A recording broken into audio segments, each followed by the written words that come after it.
প্রথমবারের মতো ৪৮ দলের অংশগ্রহণে চলছে ফুটবল বিশ্বকাপ। বিশ্ব ফুটবলের এই মহাযজ্ঞে পরিবর্তন এসেছে নকআউট পর্বের সমীকরণে। সি গ্রুপে ব্রাজিল নিজেদের প্রথম ম্যাচ খেলতে আজ মাঠে নেমেছে মরক্কোর বিপক্ষে। গ্রুপ পর্বে নিজেদের প্রথম ম্যাচে মরক্কোর বিপক্ষে জয়হীন ৫বারের বিশ্ব চ্যাম্পিয়নরা সেলেসাউদের রুখে দিয়েছে মরক্কো। সি গ্রুপের ম্যাচটিতে একই গোলে ড্র করেছে ব্রাজিল মরক্কো।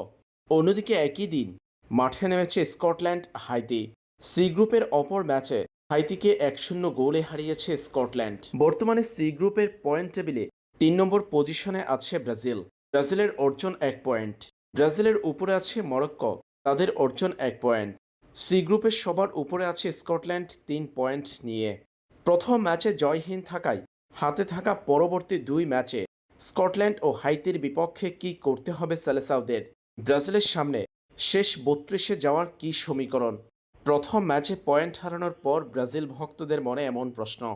এবারের বিশ্বকাপের ১২ গ্রুপ থেকে সরাসরি ২৪ দল উঠে যাবে রাউন্ড অফ ৩২ কিংবা শেষ ৩২-এ।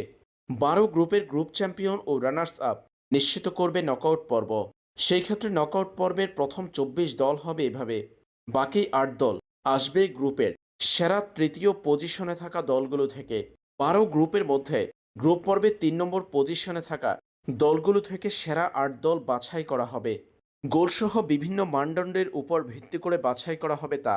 আর তাই ব্রাজিলকে নকআউট পর্ব নিশ্চিত করতে হলে নিশ্চিতভাবে হাতে থাকা বাকি ২ ম্যাচের দুটাতে জিততে হবে।